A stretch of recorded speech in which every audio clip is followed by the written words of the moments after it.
My name is Marisa Merico, and I was a former Mafia Princess to one of the most feared crime families in Italy. This is how crime works.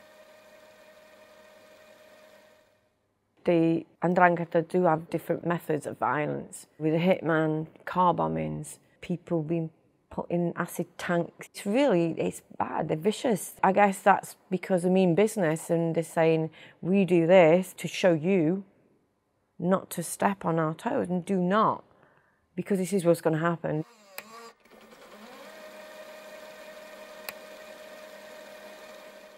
There isn't one single Italian mafia.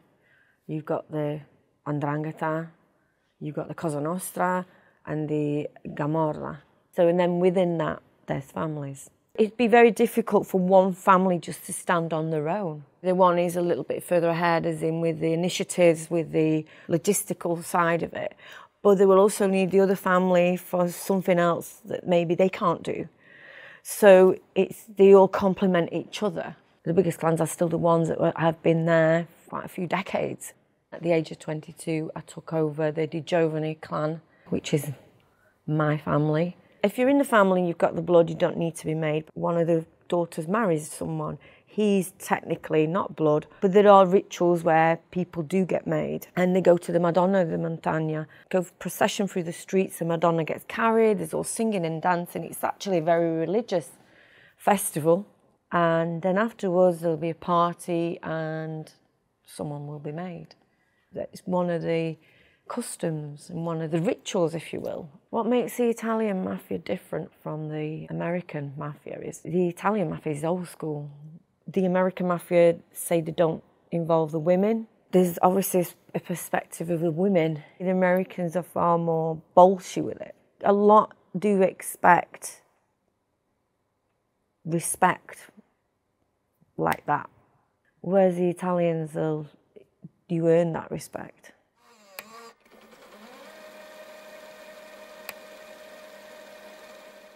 You have the boss, which is at the top. The boss is the capo. Then a consigliere, who gives advice. The difference with the Italians and Americans, the generals are the capo of each group under them. That would be a big insult to an Italian real capo. And then you've got under that sort of the generals that look over if a product was coming in, or, there was exchange of monies, anything like that. Underneath, then you've got the lieutenants. Then you go right down to the soldiers. So they're the ones on the street. They're the ones that will apply the violence. It's just like the ranking of an army, because it is an army made up mainly of family. So my father was the boss of our clan, and he was looked upon as a boss from our family down in southern Italy. A boss's child or another member of the family can only take over his role, obviously when he's dead or in prison. And even in prison, he's still carrying on the role. But you can't just give it to somebody. It's showing how intelligent they are and having that assertiveness that you need in a powerful position. My father was arrested and I had to take over. And my uncle was trying to fight me for it. I was always surprised, why did I get chosen? Well, they must have seen that you were strong enough. I was my father's voice. And my day-to-day tasks would be, the logistical side, if any product was coming in, the payments. I took the money, taking the money to Switzerland, taking the money for payments for product. The women have never run the mafia, or never known to technically run the mafia, but actually from the sidelines, of course.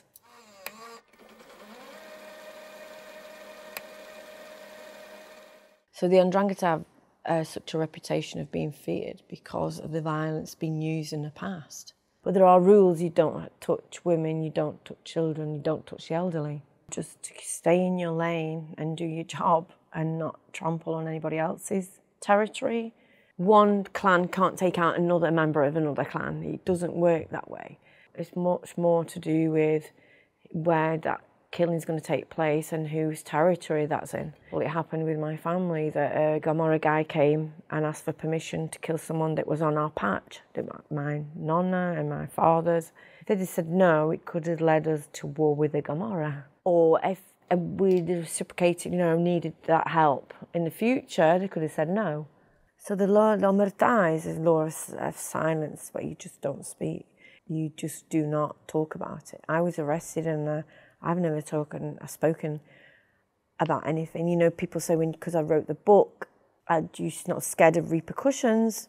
I said no, because I spoke of things that were in our trial and things I did myself. I've never spoken about anything. There's other things I would never speak about. The homicides are declining because it's not lucrative for them to kill people. It's a last resort. It just flares up sentiments that the mafia don't want. For Gianni, a mafia, which is in Puglia, they are acting very violent at this time. They're asserting themselves and their position. And unless there was fear, people wouldn't care. Unfortunately, you get the casualties. There has been reports of young children being killed. There must be some outsider, something that's affiliated with someone, because they wouldn't give an order to kill a child.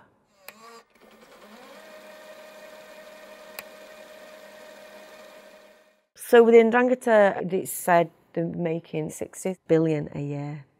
The pandemic has made the Ndrangheta stronger. The Ndrangheta will have had a big influence on buying failing businesses or forcing the owners out of a business and taking over it. There's many people that were actually, you know, we're going to close the shops, close businesses. But once they are involved, they own you. The wealth is divided with what each family does. You can't have one family do a lot less and be entitled to the same amount of money. You know, when my family started on the streets, tobacco smuggling and all sorts, we were going to open up travel agents as well. You know, we had a leather factory, anything that's through a legitimate company. We invested everywhere that you could, especially to clean the money. There was a lot of kidnappings in the 70s in Italy, but that was to do with a government. It was a gang, even my dad knew them, that kidnapped very wealthy people. There's been a decline in the kidnapping because it just doesn't look good with the authorities. They just come down really hard on them. And of course, they found other ways, such as the drug trafficking, that could be far more lucrative than having half the police force after you because of one kidnapping.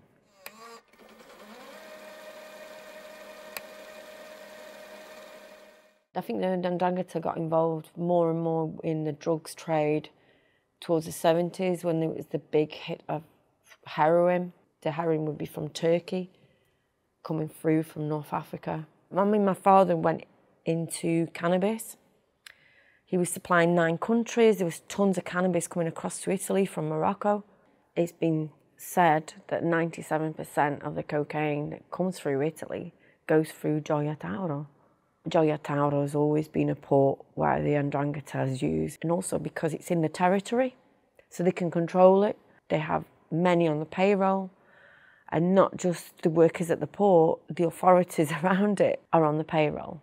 The Ndrangheta does have strong links with the cartels because language is very similar, and then there's that thing of Mediterranean bond. The drugs that are imported, they could be something that's literally under your nose. They could be taken out by school children going for the day to the port, and then something under the bus could be put there. Then it would be taken out. You got the weighing of it, but you know already where it's going, who's having what, who's got to pay what. It could be independent people that are in the drugs trade that want to buy a certain amount of product. We had people that you'd never dream of that used to buy. People very wealthy in very good positions, but their sideline was selling that.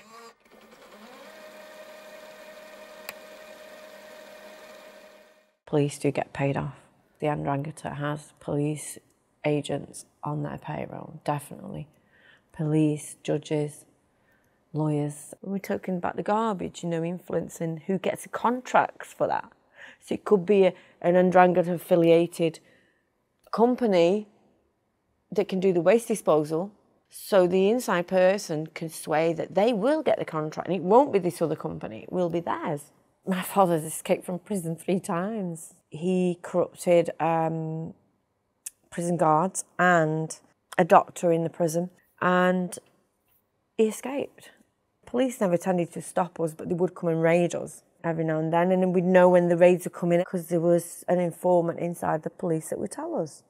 I'd be sat in a kitchen with loads of money around me and sat on a loose tile where it's got a gun under. They would never make me stand up and search me.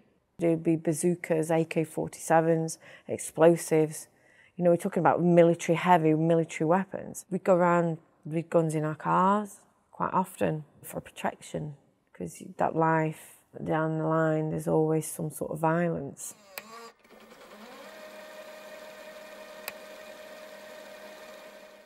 My family was the DiGiovine family.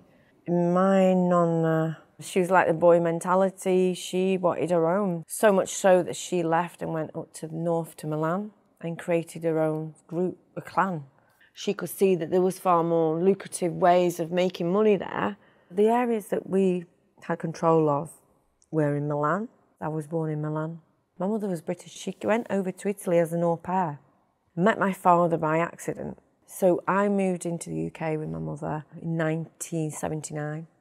I was 9 years old.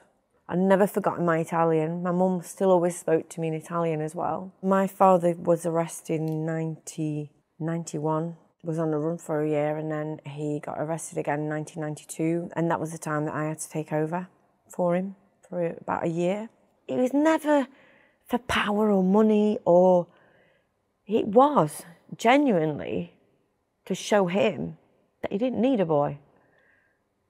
I, as a girl, could do that. So the crimes I was accused of, that I got convicted of, are the money laundering into the Swiss bank account, then ultimately into the UK banking system. It's the money laundering, drug running at some point, gun running, went down southern Italy, took the guns myself with my then husband. I got a 3 years, 9 months sentence. I served half of that. I was extradited to Italy and I got a 10-year sentence over there, which was reduced to 6 years. It wasn't that I was too scared of speaking out at the time. It was my environment. It was my life. It was my family. I loved them. We would do anything for each other. And that went with it. I regret the choices I made.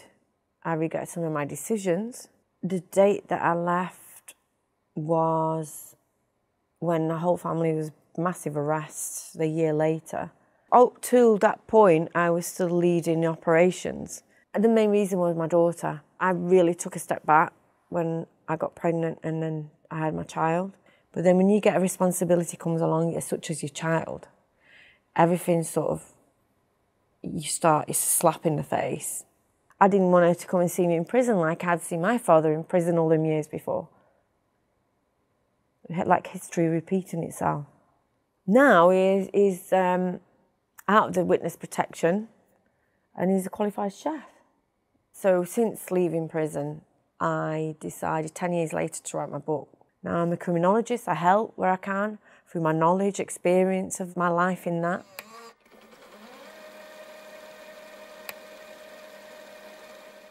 The Ndrangheta rose obviously through the misfortune of the Cosa Nostra. Cosa Nostra was largely in decline because of the arrests and, you know, the authorities having a crackdown. You know, the links with South America were then, well, almost not given, but they will have been taken by the Ndrangheta. There's currently some of the biggest mafia trials ever against the Ndrangheta at this moment in time. Every so often, they manage to get enough evidence to bring them down. So it's like a domino effect.